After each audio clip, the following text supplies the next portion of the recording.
guys, it's Dex. I was supposed to give you this video last weekend, but I got a little tied up with some family stuff, so I was gonna bring it to you guys today. I wanted to just give you a quick overview of my watch list building strategy and how to play those watch lists that I post, because they have been really on point the last couple weeks and I haven't seen a lot of response for them. So I'm just gonna quickly go over how I make them, and then we can talk about how to play those watch lists. Okay, so let's just go over some of the notes I took quick. So the tickers are selected based on daily chart setups and options flow. So I'm always going through unusual whales, and that's where I'm finding most of the tickers. Looking for unusual options flow coupled with a really nice daily setup. We're really looking for something that's cornered. Whoops. Looking for something that's at a major daily level, something with huge volume, something that's gonna move today, right? Chart pattern, an inside bar, whatever it is. Okay. And then once we have our chart selected, our ticker selected from the daily, then we go down to the 15-minute, and that's where we find our triggers. So the triggers are based off 20 to 25% of the ATR. ATR stands for average true range, if someone doesn't know that. So ATR equals average true range. And it's almost always over the last 14 days. Okay? So what we're doing with ATR is it's just giving us a statistical advantage, right? So if we look at Satys indicator, this is showing us.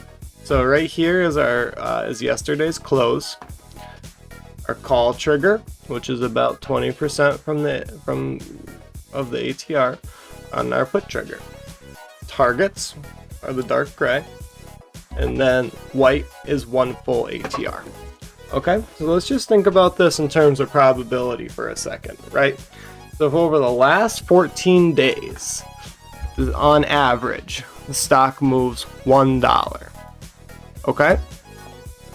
So if we break below that 25% mark, probability speaking, we have a pretty good chance of seeing 50% of the ATR.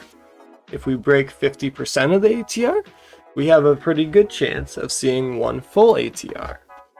And since that's the average move over the last 14 days, we would find it unusual to break out of that one ATR. So a lot of the times, this full ATR range can be a good reversal spot. Actually, let me show you a really nice example from NAS 100 a couple days ago.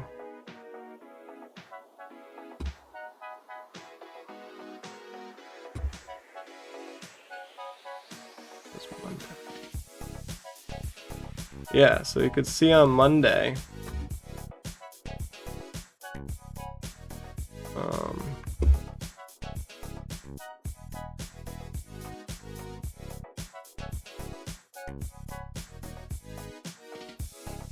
you can see on Monday here, we opened up right out yesterday's close. We tagged call trigger, so we tagged 25% ATR, ran up to 50% ATR almost perfectly, broke below 25% ATR to the downside, and then tagged the 50% almost perfectly. So very rarely are we breaking this one full ATR. We're kind of staying in this zone. And what these levels do is it gives you a lot more opportunities, so you don't feel like you're chasing as much. You know, so say I miss the call trigger here, you know, I'm looking to play this next level. But that's a whole separate thing. Okay? Just trying to give you an idea of what ATR is. Okay, and so your watch lists should have multiple sectors. That's why I went really spread out last night, because if I had all tech names, you know, we would have got gapped on and we would have had no triggers.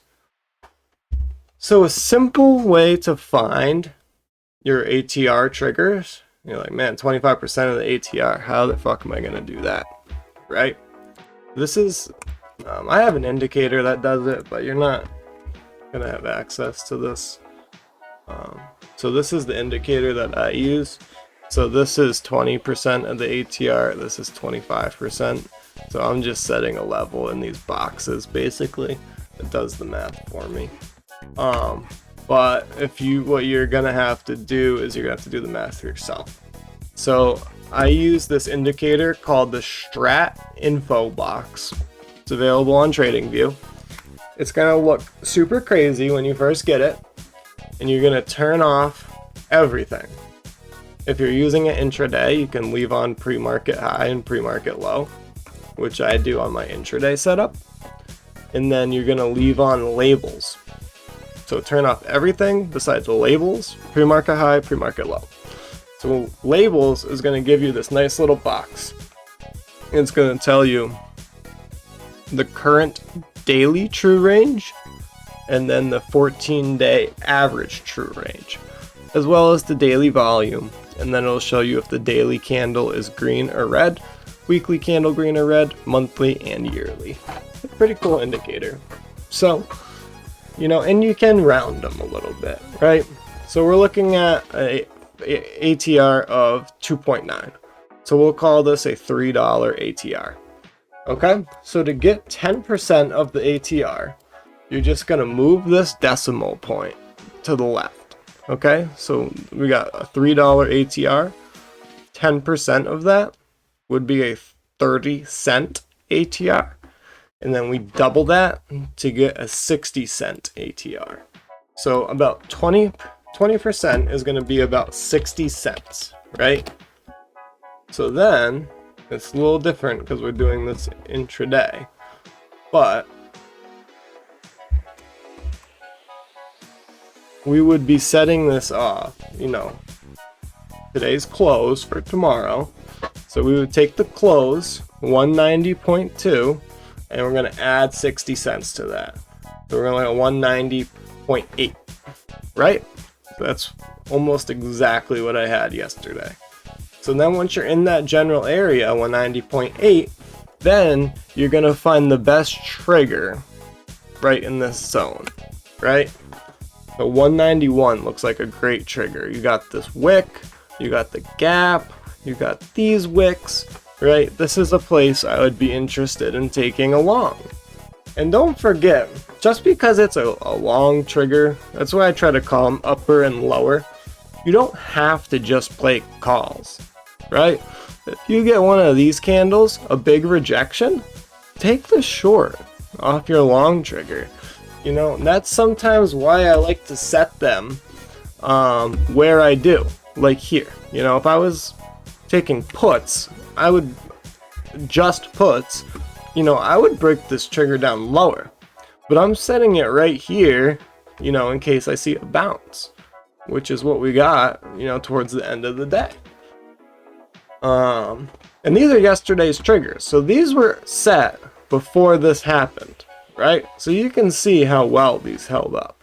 You know, ATR is no joke, because what you're doing is you're putting probability on your side, right? And you're cutting down on your FOMO. You're giving yourself 2 targets and saying, I'm not entering the market unless one of these targets are tripped.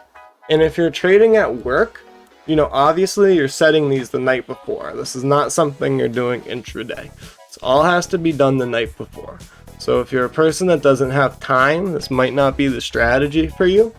But if you're busy during the day and have time at night, it's a great strategy. Because what you do is you just right click these, add alert, crossing, upper zone, right? And now I get pinged when my trigger's getting hit. So I don't even need to watch it until my levels get touched. Okay? So all went over. And then what I'm adding to my triggers when I'm playing intraday, I'm coupling it with supply and demand to avoid fake outs. To avoid fake outs, right? So if I have a big supply zone right here, which I do have a little supply zone, you know, that's something I'm gonna note when I'm looking at my long trigger. So if my long is right in a supply zone, I might be looking for the rejection instead of the break. The other thing that's really important is the volume. What's the volume doing when we test this level? Here we're decreasing, right? So here, say our trigger, we get our alert, boom, trigger fires, right? We're breaking down. Why would I take a long here? Just because it tapped my call trigger. We're breaking down. It's a low volume push up. You know, I'm taking this short here, right? And it would have been a great trade. Same with here. Why am I taking a short when I'm wicking below my level and then I'm getting an above average volume spike? So you can't think of it as just a call and put trigger. So I think of it as an upper trigger and a lower trigger. And so, you know, just looking for the volume is really the most important aspect of doing this. And then the indicators I showed you the strat info box. And then you can also get this indicator, Satys ATR levels, that marks them out for you. It's obviously, you know, setting them yourself is going to give you a more precise key level, but this is an amazing indicator. What his does is it's taking the Fibonacci from the low to the high of the ATR, and the put trigger is the 768, and the call trigger is the 618, I guess. I don't know. His are based off the Fibonacci's, but they come out really, really close to 20% ATR. So you can see if I put the league indicator with it, you know, it's almost right in the middle every day. So obviously this indicator is better, but you're not gonna be able to get that. I wish I could share it with you, but I just don't have the ability to do that. It was created by the person who taught me this strategy. It's his indicator, and it's not mine to share. Nor do I have the ability to if I wanted to. Okay, this is actually a nice example here. NAS 100 is pushing on full ATR right now. So I'd be interested to see if NAS is going to go past a full ATR, or if we're going to see the rejection here. I mean, look how perfect. We get this breakout from CPI data, reject off the full ATR almost to the T, back test this 50% ATR, wick under it, and push right back up 50%. You know, I mean, that would have been a phenomenal trade in itself.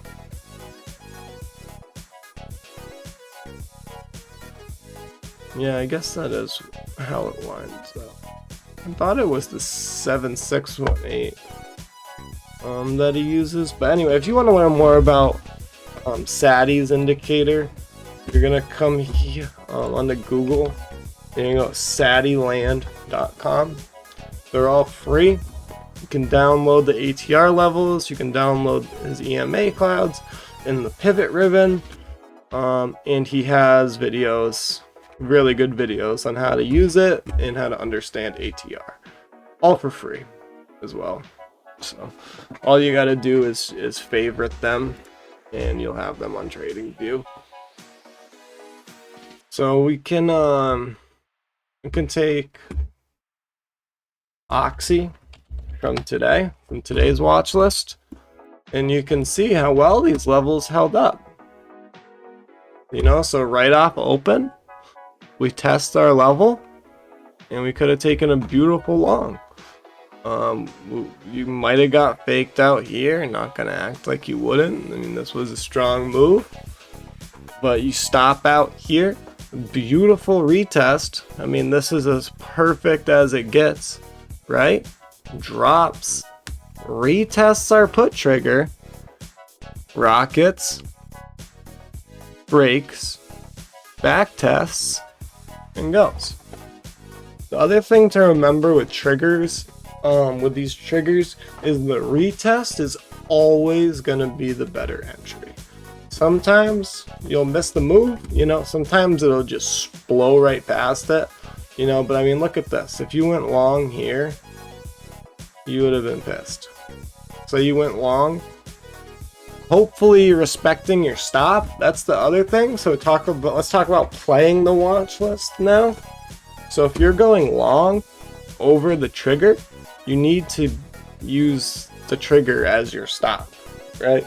We can't be just hoping and praying it comes back.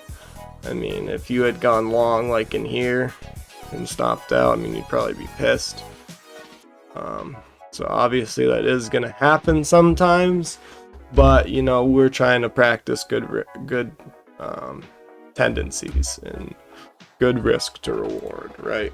So once we break over the level, you know, we're going to use a 3-minute close below this level as a stop loss. At least that's what I use, a 3-minute close.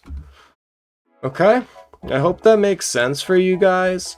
I know there's a lot in this video and it's kind of long.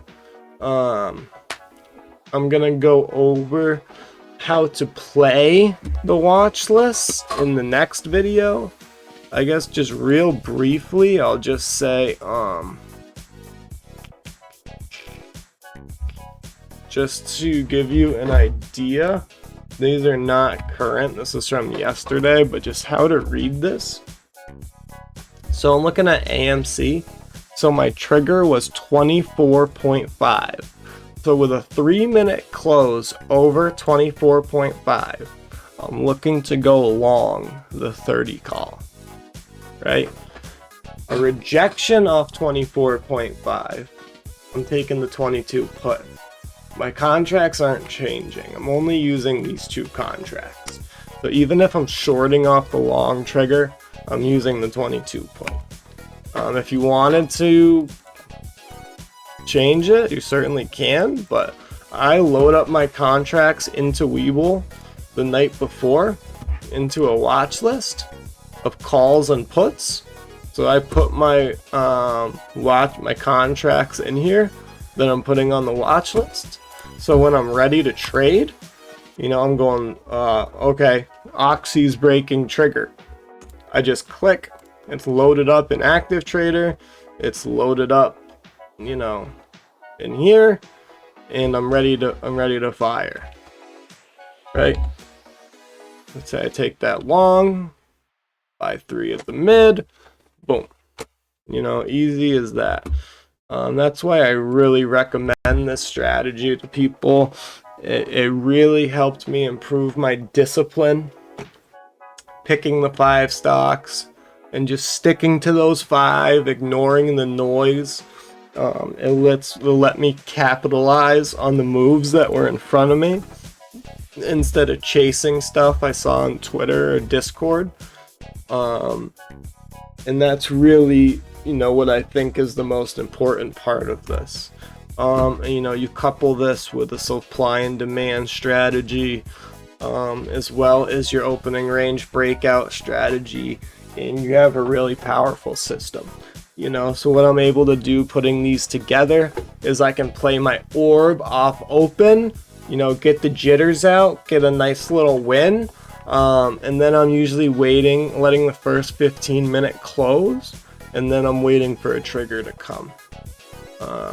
And then if I see a really good supply and demand setup within my watch list or within the indices, you know, I may take that, but that's really the only time I will stray from this. Okay, I know this was a long video. I'm at about 20 minutes, but it's a pretty dense topic. That's why I wanted to do it in a live stream, but it was just taking too long to schedule everything, so I thought this would just be better.